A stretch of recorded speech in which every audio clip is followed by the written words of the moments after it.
plot thickens. The new program that gives you a chance to match wits with a real detective. We have our professional here, Mr. Richard Halley, who owns his own detective agency in Hollywood.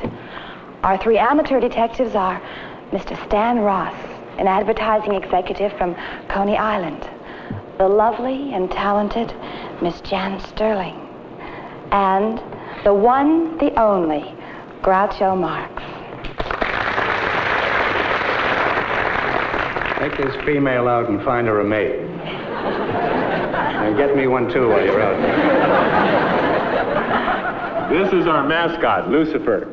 And I'm the district attorney, Jack Linkletter.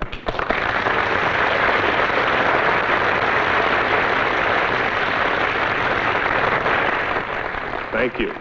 And this is my mascot. This is the bailiff, Maureen Ott, and believe it or not, she's supposed to keep order in court.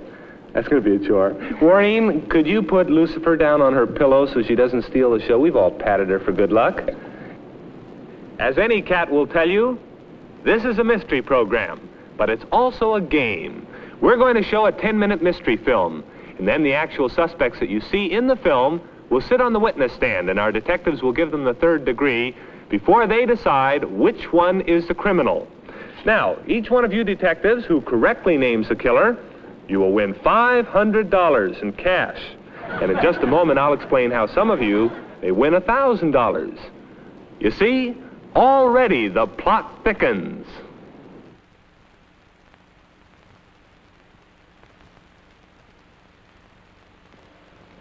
Now, before we see the mystery film panel, let me tell you how you can win double $500, or what Maureen has here, $1,000. Now, what you do, if any one of you correctly identifies who the murderer is, and Mr. Halley, our professional down there on the end, doesn't pick the guilty party, then you win $1,000. That's kind of a little extra reward, a tidbit there, because you'll be beating a man at his own game.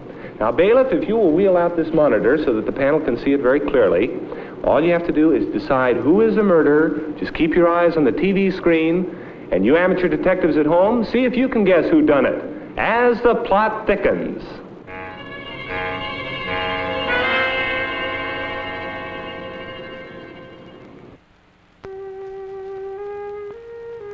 Time, 4 p.m. Place, the Spider's Parlor. This spider is named Kazam. At least that's what he tells the flies who visit him and become tangled in his web of fake crystal gazing and phony seances. 3 things aid him in his racket: Lois, his wife; Arnold, his assistant; and the fact that he has a heart as cold and hard as that crystal ball. Why so quiet, honey? I'm thinking. Well, what's the matter? Don't tell me you see something in the crystal ball. Yeah, I see something. Trouble. We've been working our pitch too long here. Oh, but honey, we're doing great. I know, baby. But it's time we blow this town. You and I are going to go on a vacation. Vacation? What happens to me? Sorry, Arnold. On a second honeymoon, I don't need any assistant. Oh, look, we'll be back in a couple of months. When we do, we'll pick up again. I'm not trying to give you the brush. You're still the best shill in the business. All right. But before you take off, what about my split? Sure, Arnold. Right away. Wow. Talk about money going to a guy's head. Safest place in the world. Here it is, $36,000. Your split is 1/3, $12,000. Thank you. Well, aren't you going to count it? What for? I trust both of you. Atta boy, Arnold. The rest is ours, baby. Plus 2 tickets to Mexico City. We leave tonight. Tonight? But, honey, I have to pack. What's the pack? I'll buy you a whole new outfit in Acapulco. Aren't you forgetting something? Didn't you set up a seance with a couple of regulars, Collins, Rysdale? So phone and cancel. Well, what about Mr. Lowe? You've been trying to land him all month. Suppose he decides to come tonight. Carlton Lowe? He won't show. Maybe he will. Now, you told me yourself that's $3-4 grand. If you can materialize his daughter for him. Ooh, honey, that's an awful lot of money for just one night's work. No, I'm not taking any more chances. I think it's time to cut out of here right away. But, honey... Look, no more arguments. Cancel everything for tonight. There goes a fast $4,000. Don't worry. I'll handle him. 5 p.m. The office of Roy Nesbitt, attorney at law.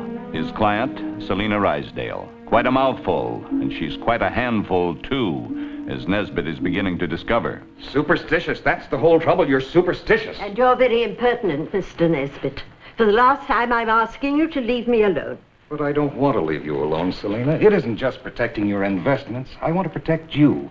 If you'd only let me help you. I have all the help I need, thank you. Kazam... That's charlatan. I warn you, not another word.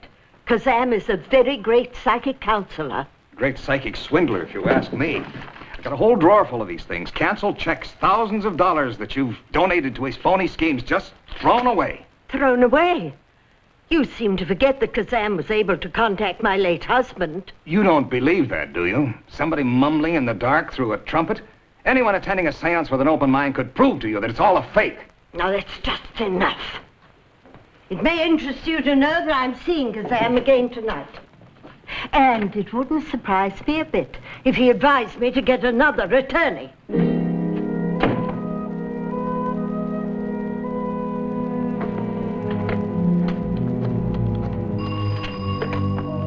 Penfield speaking. She's going there again tonight. I don't think we can hold up our plans any longer.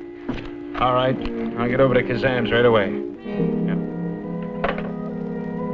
Martha Collins was paralyzed in an accident 3 years ago.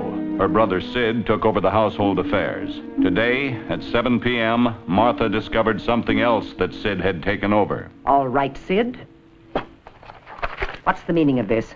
I told you not to open my strong box. Those papers are private. Business, see? Business? Taking Father's insurance money and squandering it on a lot of worthless mining stock? You don't understand. It isn't worthless. Kazam says we're going to make millions. You miserable creature. A job isn't good enough for you, is it? You'd rather fall for a get-rich-quick scheme like this. I'd like to get my hands on that phony mystic. He's not a phony. He's my friend. He wants to help us. I'm going to see him tonight. Here. You take that with you tonight. You tell Kazam you want your money back. You can't boss me around. I make my own decisions. You mean that phony makes them for you? You think I'm just going to sit here and watch my life go down the drain? What else can you do? Good night, sister dear.